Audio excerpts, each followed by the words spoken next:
नमस्कार। एक और टिप्पणी के साथ मैं अतुल चौरसिया। बीते हफ्ते खबरिया चैनलों के तमाम एंकराओं में लाइब्रेरी जाने और किताब पढ़ने का क्रैश कोर्स करने की होड़ लग गई। दरअसल किसानों के नेता योगेंद्र यादव ने रूबिका लियाकत को आईना दिखा दिया। पहल रूबिका लियाकत ने की, योगेंद्र यादव पर व्यंग्यात्मक बाउंसर मारकर। योगेंद्र जी, आप बहुत बड़े किसान हैं।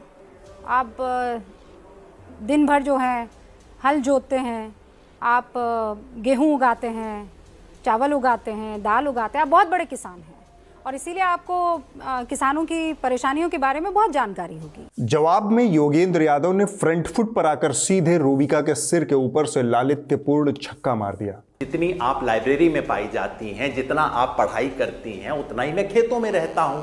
एक छक्का आम आदमी पार्टी के नेता संजय सिंह ने भी मारा, लेकिन उन्हें सीधा फुल टॉस मिला था। अच्छा, यूपी के सीएम योगी आदित्यनाथ ने कहा यह चुनाव जिन्नावादी वर्सेस राष्ट्रवादी चुनाव है। आप किस तरफ? चोपड़े को लगा कि उसने यॉर्कर डाला है, लेकिन संजय सिंह ने इसे फुल टॉस बनाकर मारा तो गेंद सनसनाते हुए सीमा पार जिन्ना की मजार पर जाकर गिरी। तो सबसे बड़ी जिन्नावादी पार्टी तो भारतीय जनता पार्टी है। भारतीय जनता पार्टी के नेता लाल कृष्ण आडवाणी जी जिन्ना की कब्र पर गए थे, चादर चढ़ाई थी उन्होंने, उनको धर्मनिरपेक्ष बताया था। तो जिन्ना को धर्मनिरपेक्ष किसने बताया? लाल कृष्ण आडवाणी ने। जिन्ना को का महिमा मंडन किसने किया? जसवंत सिंह जी ने, पूर्व विदेश मंत्री ने। जिन्ना के बारे में उनको महिमा मंडन करने का काम किसने किया? के सुदर्शन ने, जो संघ के प्रमुख थे।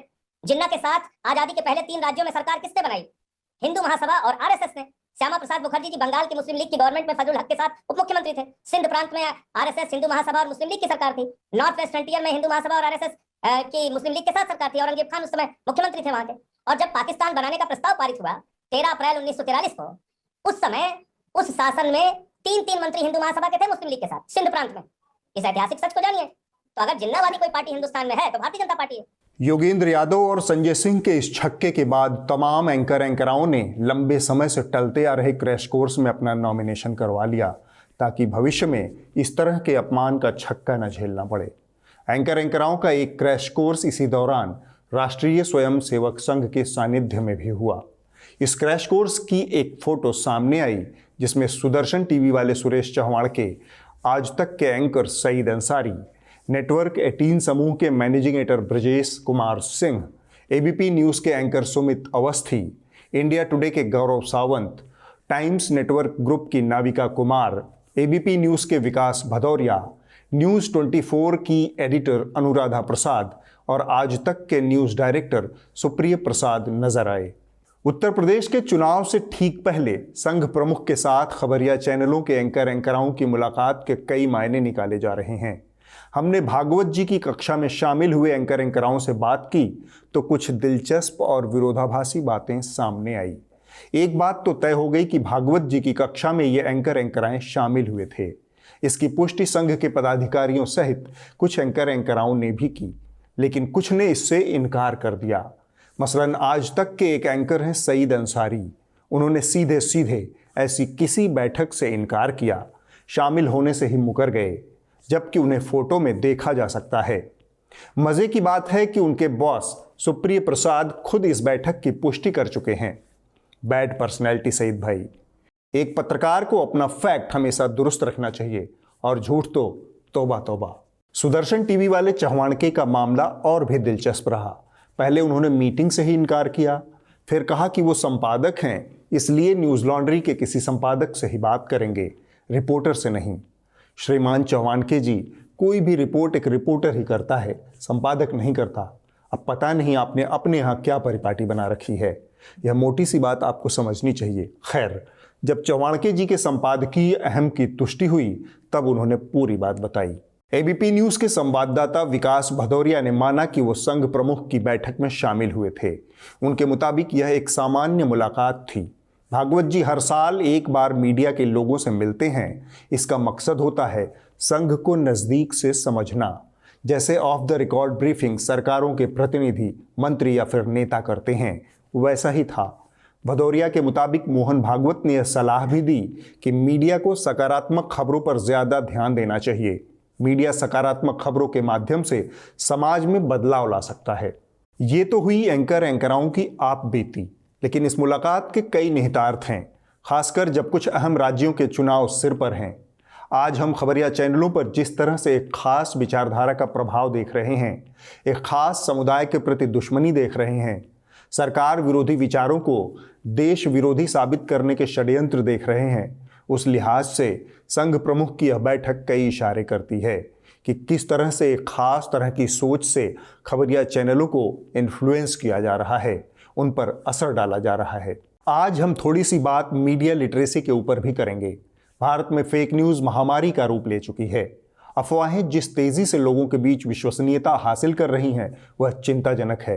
एनसीआरबी के ताज़ा आंकड़ों के मुताबिक फेक न्यूज़ और अफवाह के मामलों में 214% की तेज़ी साल 2020 में आई है।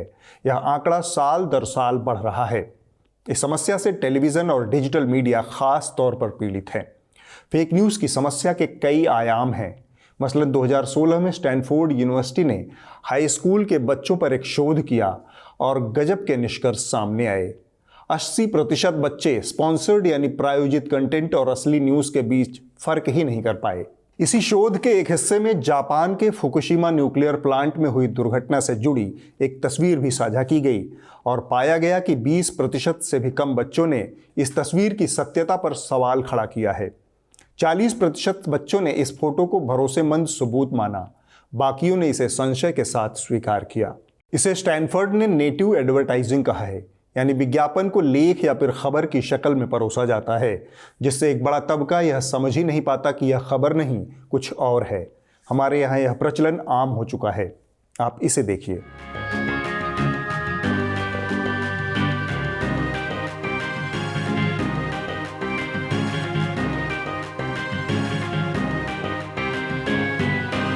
या फिर इसे देखिए।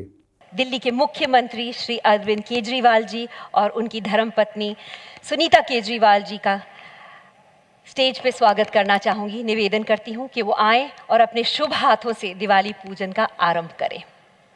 या फिर ये वाला देखिए। हमारे किसी भी योजना में हमारा केंद्र व्यक्ति है। देश में जहां बेरोजगारी बढ़ी है, छत्तीसगढ़ में बेरोजगारी दर कम हुआ है, 10% तक की कमी आई है। हमने तय किया है कि दंतेवाड़ा को हम सुपोषित जिला भी बनाएंगे, शिक्षित जिला भी बनाएंगे और रोजगार के नए अवसर भी देंगे।